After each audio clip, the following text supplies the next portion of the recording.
อร่อยครับมาชิมกันนะคะว่ากะปิสิงห์บุรีกับกะปิลาวอันไหนอร่อยกว่ากัน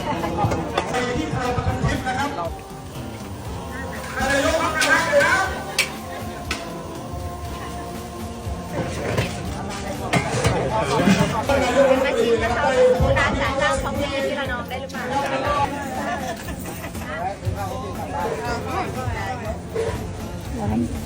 อร่อย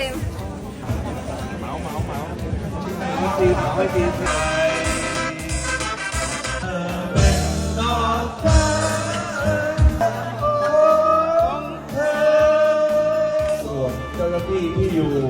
ปฏิบัติหน้าที่ที่ชายแดนนะครับเพลงบ้านเกิดเมืองนอนนะ